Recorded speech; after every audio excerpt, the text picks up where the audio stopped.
Do you have a child that struggles with getting enough sleep, right? Maybe your kid has a lot of energy and doesn't know how to really just relax at bedtime. And perhaps routine is challenging for them, so they fight with you about going to bed on time. Maybe night terrors, indigestion, big emotions. Just because kids are tired doesn't mean they can always sleep. We all know what it's like not getting enough sleep. You feel moody, you are easily agitated and unfocused. Plus, little sleep takes a big toll on your physical health over time. Our bodies do some of their best work while we're sleeping, and that's as fully grown adults. Now imagine the effects of children getting interrupted or limited sleep. Kids are constantly going through some level of growth, learning how to regulate their emotions, exercising, nourishing their bodies, and adjusting to new routines with friends and school, and the list keeps going on. Now, sleep is an essential building block for their physical, mental, and emotional development. This video is going to be for parents whose kids struggle with sleep and have tried everything and maybe even given up on it getting better.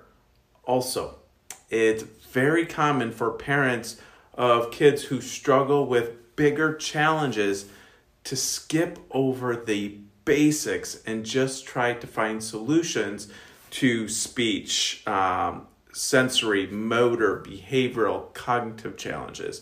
When going back to the basics of sleep will make all the difference in both of those things. Now, in this video, we are looking at where sleep falls in your child's neurodevelopmental journey and how it can be the simplest catalyst if they are struggling with movement, coordination, sensory, chronic sickness, or even more advanced cognitive challenges such as speech, social, and or behavioral challenges. And then next, we will give you action steps to conquer the sleep struggle, even if you feel like you've tried everything from melatonin to weighted blankets, long and extensive bedtime routines, done it all, right? Now, before we get into it, please go share this with other moms and parents who you know need to hear this message. We are on a mission to change this trajectory of our kids, our families' health going forward. Now, as a parent myself, it's common and even easy to skip over the basics such as sleep and try to find solutions to those bigger challenges, like I mentioned earlier, sleep, or sensory, motor, behavioral, cognitive challenges. But time and time again, when we see children conquer these big health challenges, the first thing that mom or dad reports in changing for the better is sleep. So sleep may be the most foundational aspect of our central nervous system's ability to really stay in a growth and developmental mode that we've seen our kids really struggle with emotionally or behaviorally with lack of sleep. But today I want to speak on how neurologically this goes deeper. Sleep can be impacted by several factors. Interrupted circadian rhythms, breathing disorders or struggles, high stress or anxiety, or too much stimulation.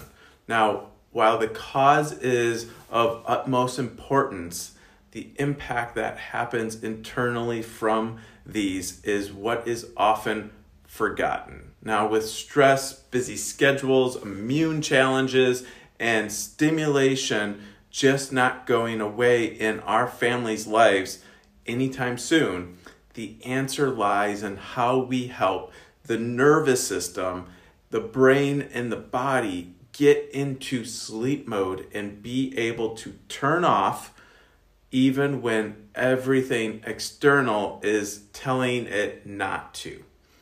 So what happens internally when our kids can't settle down?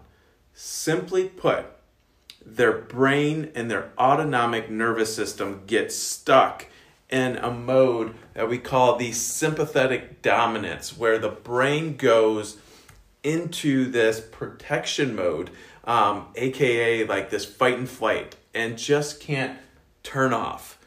And where we don't want to be stuck here, okay? We want to be balanced between both of these and really be more in this parasympathetic nervous system, because the nervous system has to be in a parasympathetic state first before it can open the window and allow other learning and development. This is why kids struggle or they plateau in other therapies like PT, OT, speech, behavioral, even diet, if the underlying nervous system is stuck in a sympathetic dominant state. And simply put, a child stuck in a sympathetic stress isn't falling asleep, staying asleep, or getting a full night of restful sleep. So, if your child has struggled with sleep, likely you have already tried the most common answers out there, such as working on a bedtime routine or using white noise machines or apps that are out there nowadays. Warm baths, you maybe tried avoiding screens before bedtime, chamomile tea, other sleeping foods, and even upping activity during the day. Now, if you've tried all of those or nearly all of these natural at-home sleep remedies for kids, and yet your child still struggles with sleep, it is time to give pediatric chiropractic a try. Now, a neurologically focused family chiropractor is trained to really make gentle and effective adjustments like we do here in our office that reduce the stress on the brain and the body and activate the side of the nervous system that controls and regulates sleep, that parasympathetic part of the nervous system. Now, most parents report to us that improved emotional health and sleep are the two biggest changes our chiropractic patients experience with this approach of chiropractic. Now, if sleep has been a struggle for a long time, and again, you've tried everything, check out the article on our PX or our ADIO 3-step clinical process right away. Trust your instincts. Sleep is such a crucial foundational milestone. And if we can help put the whole story together with the objective findings of the neurological insight scans that we utilize, we can help you identify patterns that go even deeper and determine the best course moving forward to help your child and get the sleep and the development that they need going forward. And lastly, please ask any questions or leave a comment down below if you have any questions. We are always here to help you.